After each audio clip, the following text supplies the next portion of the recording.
سزائے موت آپ سرعام دینا چاہتے ہیں، وہ 21ویں صدی کے معاشرے کو زیب نہیں دے۔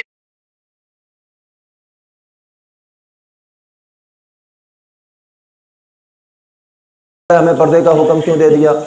بہت سے لوگوں کو اعتراض ہے کہ ہمیں جو ہے اسلام میں سزائیں بڑی سخت ہیں۔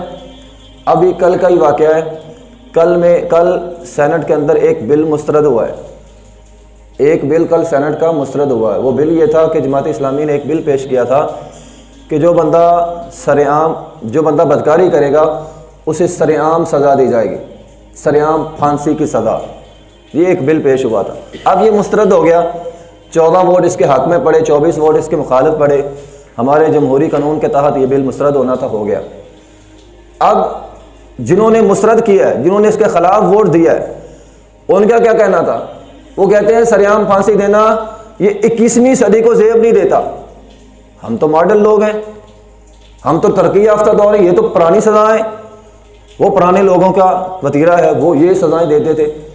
ہم 21ویں صدی میں جی رہے ہیں، 21ویں صدی کو زیب نہیں دیتا سرعام پھانسی دے، یعنی کھلے عام قرآن کی مخالفت۔ وَلْيَشْهَدْ عَذَابَهُمَا طَائِفَةٌ مِّنَ الْمُؤْمِنِينَ، یہ وہ سزا ہے جو اللہ نے مقرر کی ہے۔ اور اللہ سورہ نور میں حکم دیتا ہے کہ بدکاری زنا کرنے والے کو، بدکاری کرنے والے کو سرعام سزا دو۔ وَلْيَشْهَدْ عَذَابَهُمَا طَائِفَةٌ مِّنَ الْمُؤْمِنِينَ، مومنوں کی ایک جماعت وہاں پہ کھڑی ہو، یعنی اس کی سزا، ایک ہوتی ہے سزا دینا اور ایک ہوتا ہے سزا کو عبرت بنانا۔ تو قرآن کہتا ہے یہ سزا عبرت بناؤ، لیکن آج کے سینٹ کے لوگ کیا کہتے ہیں؟ 21ویں صدی کو یہ زیب نہیں دیتا۔ اور پھر آپ حیران ہوں گے، ہماری جو تینوں بڑی پارٹیاں ہیں، ویسے تو یہ ایک دوسرے کے بڑے مخالف ہیں، یہ نون لیگ والے، یہ پی ٹی آئی بڑے مخالف ہیں، لیکن جب اسلام کی باری ہونا تینوں اکٹھے ہو جاتے ہیں۔ Noon League, P T I, People Party, تینوں نے اس کے مخالف میں ووٹ دیا ہے۔ یہ تینوں ہی نہیں چاہتے اسلام کا نفاذ ہو ہمارے ملک میں، لیکن ویسے ہیں یہ مخالف، لیکن جب اسلام کا معاملہ ہو یہ تینوں اکٹھے ہو جاتے ہیں۔ یعنی ایک چیز ان تینوں کو اکٹھا کرتی ہے، وہ ہے اسلام۔ اسلام کے مخالف ووٹ ہم نے ڈالنا ہے، بس کوئی بھی اسلام کا حکم آپ اس ملک میں نافذ نہیں کر سکتے، یہ تینوں بڑی پارٹیاں اکٹھی ہو جائیں گی۔ یہ ہے ہمارے ملک کا نظام۔ تو یہ بل اب مسترد ہو گیا، اب سرعام سزا نہیں ہو سکتی، وہ کہتے سزا دیں سرعام نہ دیں۔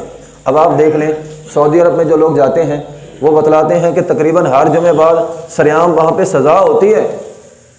اور اگر ایک سزا آپ اندازہ لگائیں قرآن کے اصول کے مطابق، ایک سزا ایک آدمی کو 40 منٹ چوک پہ، چوراہے پہ کھڑا کر کے سزا دے دی جائے پھانسی کی، یا جس طرح قرآن میں آیا ہے رجم کی، ایک بدکار کو سزا مل جائے پورے 40 منٹ میں، بلکہ کیا پورے پاکستان میں کوئی آدمی بدکاری نہیں کرے گا اگر آپ اس کی سزا کو عبرت کا نشان بنا دیں۔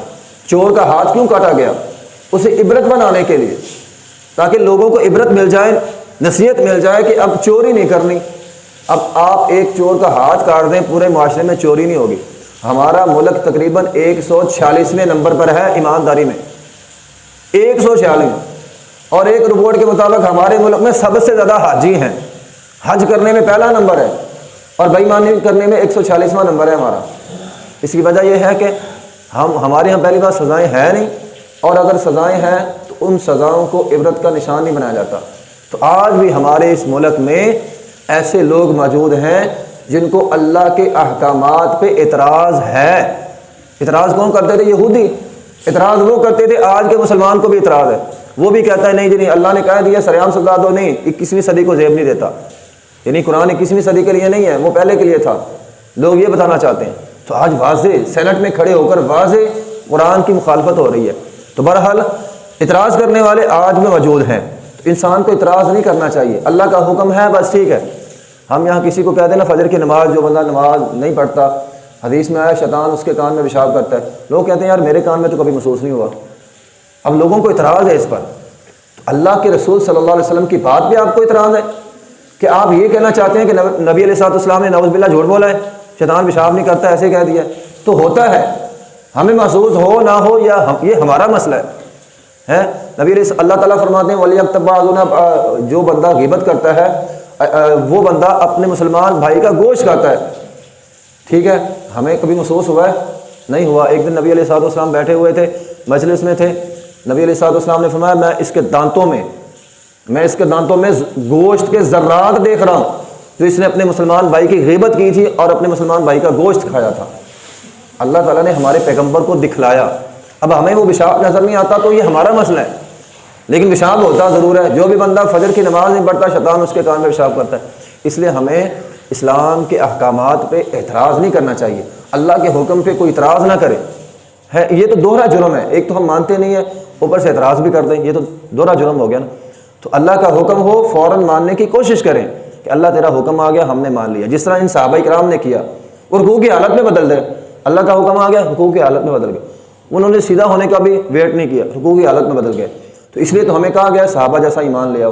تو یہ ہے وہ صحابہ جیسا ایمان جو ہمیں لانا ہے، اگر یہ لائیں گے تو کامیاب ہوں گے، ورنہ ناکام ہو جائیں گے۔ وآخر دعوانا الحمدللہ رب العالمین۔